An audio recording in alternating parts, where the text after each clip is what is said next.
I want you to think back to the last time that you've had a moment of near explosion. Maybe it was a conversation you were having with one of your kids. Maybe it's a conversation with a partner. Maybe it's someone in the office. But somehow someone said or did something, or maybe responded in a way that just went straight into your core and made you so angry or so frustrated or so flabbergasted that you just lost for words. And not only you were lost for words, but also you started asking yourself questions like, what does it all mean? What does it mean about me? Does it mean that I'm not a good parent? Does it mean that our relationship is over? Does it mean that I'm not showing up at work in the way that is expected? So maybe will I be sacked?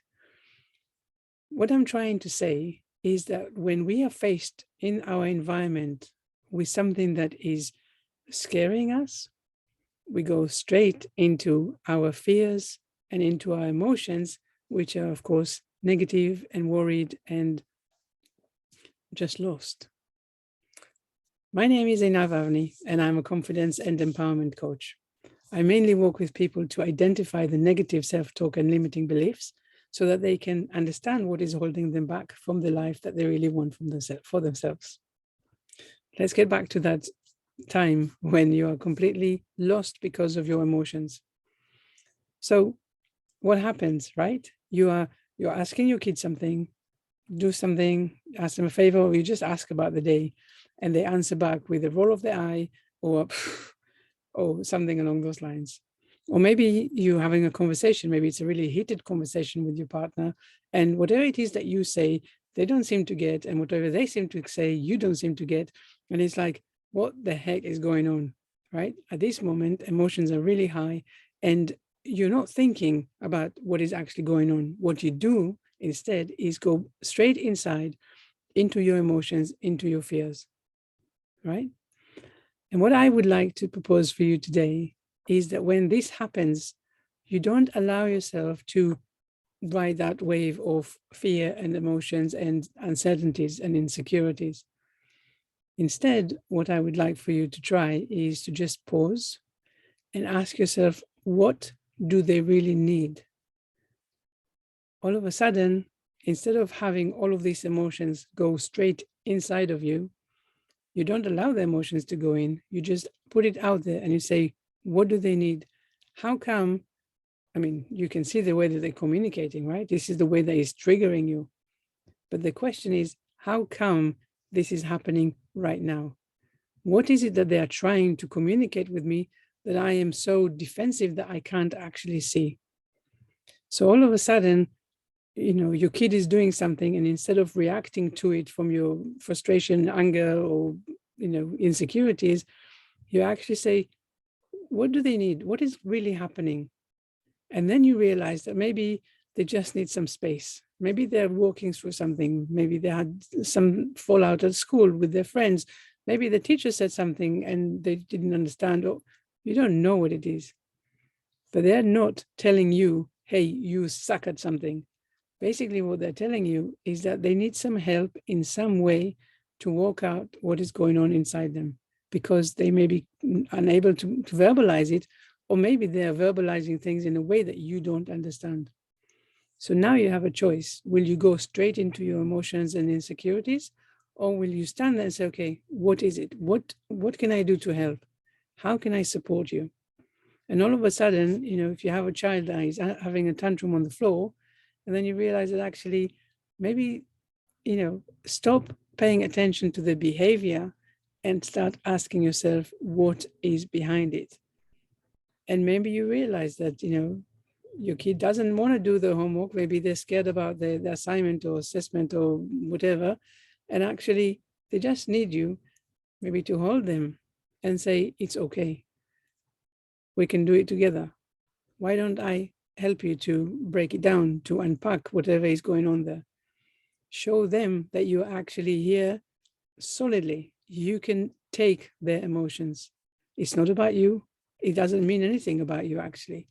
It just means that now when you're able to pause, you're helping them see that they can offload. Actually, when you're there for them, they start trusting you more, and they will be more likely to share with you next time, because they already know that you're not getting dragged straight into the story. You're actually there as a wall. You are helping them to see what is going on with them. So when you are being faced with someone's emotions, even if it appears that it's actually directed straight at you, if you are able to say, okay, this is not about me, and let me see what is it that you actually need from this conversation, you are able to show up in a way that is very productive, is very helpful. So if you're speaking with your partner and they're telling you, and you this, and you that, and I this, and you, just pause a second. These emotions, they come from fear, they come from frustrations, they come from a lot of things that they are unable to explain to themselves. And it's the same thing with people in the office. You know, if someone is coming to you and say, you know, I asked you 100 times, how come you didn't do it? You know, you missed your deadline, blah, blah, blah, blah, blah, blah. Okay, each case to its own. But a lot of the time, it comes from some frustration that is not actually to do with you. Of course, if you've missed a deadline, that's another conversation that you need to have. But it might be that they are having deadlines that they were expecting, that they needed your help, and you didn't give it, or the conversation wasn't there, and now they're just taking it out on you. What I am trying to say, and I hope what you get from this conversation, from this video, is that we have a way of how to react to something that is triggering us. And we can react with our emotions and our fears and our insecurities, and immediately say, yes, it's because of me. And what does it mean about me? Maybe I'm a bad parent, maybe I'm a bad partner, maybe I'm not cut to this kind of work environment, maybe I'm about to get sacked, maybe our relationship is over, maybe this kid is never going to respect me again, right? When I start asking myself these fearful questions, the way that I'm going to react is from defense. I'm going to be very defensive because I need to protect something. If I put my ego to one side and I say, okay, do you know what? It's not about me. And if it is, then okay, let's have that conversation. But if I say, okay, now I am here to support you and to ask, what is it that you really need right now? What can I help you with? How can I support you? All of a sudden, we're moving to completely different ways of communication. So the kid can see, okay, you are here for them. And they know that they can trust you. Even if you don't say anything and you just give them a hug, they know that you are there for them. And with your partner, okay. So when you are able to diffuse the situation so that there is no more shouting or no more emotional conversations, then you say, okay, what is it? What is it that you really need? A lot of the time, they will not feel heard or understood. But I'm not going to speak for them, right? Let them tell you what is going on. And about your office environment, it's the same thing. Maybe they expected you to do something and you didn't understand that that was the expectation. And the good thing is that now that it's erupted, you can sit down and you can talk and you can create boundaries and you can create contracting in a sense of, how can I show up differently next time? How can I support you differently next time? So it's just about disconnecting the emotions and the fears and the insecurities from the situation so that you're not reacting to what is going on, but actually you're pausing, you're taking some space, you take a deep breath maybe, and you show the other person that together you can sort out whatever it is.